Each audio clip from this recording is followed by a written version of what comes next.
Bonsoir tout le monde.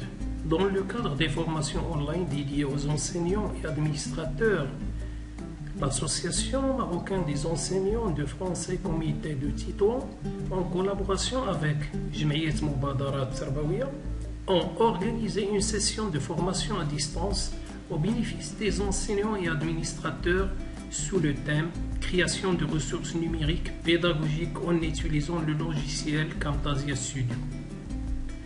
Cette formation a été assurée par un certain nombre de formateurs qui acceptent nos remerciements. La dernière tâche à exécuter lors de cette formation consiste à élaborer un projet de fin de formation dans lequel chaque bénéficiaire doit produire une vidéo en mobilisant toutes les techniques déjà acquises lors de cette formation. Donc, mon travail de projet consiste à présenter un exposé oral autour de l'éveil de la dimension interculturelle en classe de langue, cas du français au cycle secondaire qualifiant.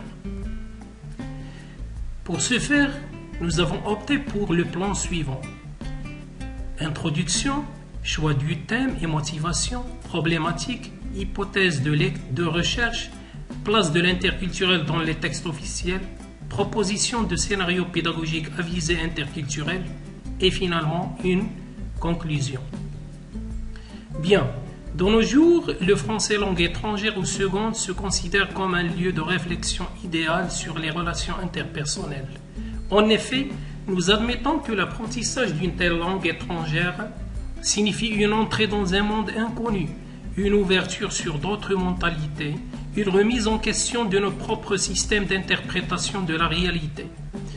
Myriam Dinis affirme, je cite, « Apprendre une langue étrangère, cela veut dire entrer en contact avec une nouvelle culture. » Or, la prise de conscience de cette transformation qui touche l'individu semble essentielle dans un monde qui se réduit jour après jour à cause de l'expansion des moyens de communication dus à la mondialisation, sans oublier les défis qui en découlent.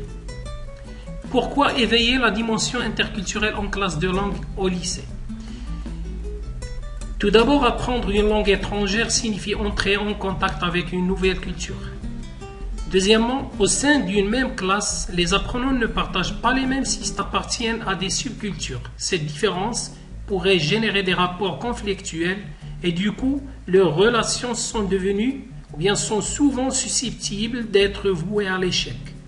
Et enfin, l'éveil de la dimension interculturelle dans l'espace scolaire, notamment au cycle secondaire qualifiant, semble être une nécessité dans le but de promouvoir la tolérance, le civisme, la citoyenneté et la prévention des comportements à risque dans le milieu scolaire, tels que la violence, la xénophobie et l'exclusion. Donc, la problématique que nous pouvons formuler à ce propos est la suivante. Qu'est-ce qui justifie le contraste existant entre les propos des textes de référence officiels qui accordent une importance particulière à l'enseignement de français au cycle secondaire qualifiant dans sa dimension culturelle et interculturelle et son intégration, voire opérationnalisation dans les pratiques pédagogiques des enseignants? Et comment éveiller cette conscience interculturelle à travers des activités en classe de FLE au lycée? Maintenant, nous allons donner quelques propositions que nous jugeons utiles d'être scénarisées pédagogiquement dans une classe de français au cycle secondaire qualifiant. Tout d'abord, et en étudiant des textes de lecture, nous pouvons, par exemple, nous focaliser sur la déconstruction des représentations stéréotypées. Ainsi, pas mal de supports nous offrent l'occasion de travailler cette dimension et on peut trouver par exemple que dans le chapitre 22 de Candide ou l'optimisme, que les Français sont vus comme étant des personnes bavardes, médisants et volages. Aussi que dans le chapitre 13, nous pouvons voir que les Portugais sont vus et les Espagnols sont vus comme étant des personnes orgueilleuses et intolérantes. C'est l'exemple de l'Inquisition dans le chapitre 6 et du gouverneur dans le chapitre 13. Par ailleurs, les Turcs sont vus comme étant totalitaires et cruels.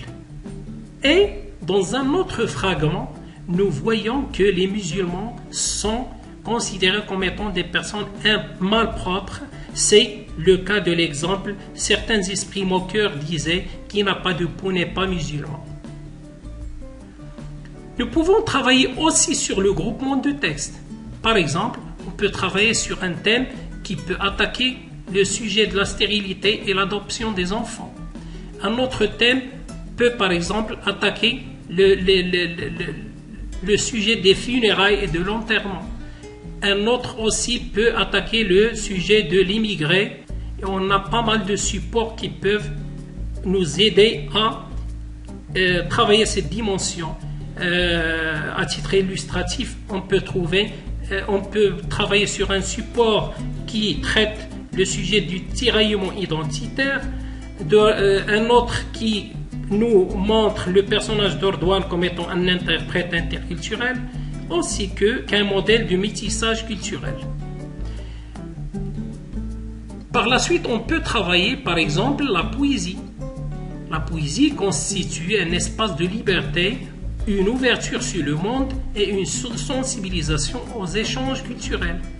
Par exemple, la poésie engagée de Léopold Sédar Senghor. Par exemple, la poésie libre de Tahar Ben Jelloun, chaque visage est un miracle, etc. Les travaux encadrés constituent aussi un accès progressif à l'autonomie. Les élèves procèdent à la constitution méthodique de dossiers regroupant le référentiel des valeurs véhiculées par exemple dans les différentes œuvres étudiées. Pour ce qui est des activités orales, on peut par exemple travailler sur les débats, les séquences filmiques, les images significatives, les exposés oraux, les prises de parole, etc. Donc, en guise de conclusion, nous pouvons déduire que la dimension interculturelle tient une place fondamentale dans les documents et textes officiels qui régissent l'enseignement-apprentissage du français au cycle qualifiant. Vu que le contexte scolaire est un espace fertile pour la pratique interculturelle, les pratiques interculturelles, il faut souligner malheureusement que dans les pratiques pédagogiques des enseignants, on a pu constater que la dimension interculturelle est presque inexistante. Cette exclusion est justifiée soit par un manque de savoir et savoir-faire didactique, soit par un argument plaidant pour la priorité aux dimensions linguistiques et discursives. Finalement, l'expérimentation menée auprès de nos élèves via une mise en place d'un certain nombre d'activités à visée interculturelle nous a permis de souligner malheureusement une forte motivation chez eux, un changement au niveau de leurs attitudes en plus de leur interaction positive à chaque fois qu'ils se sentent stimulés par des questions préoccupantes.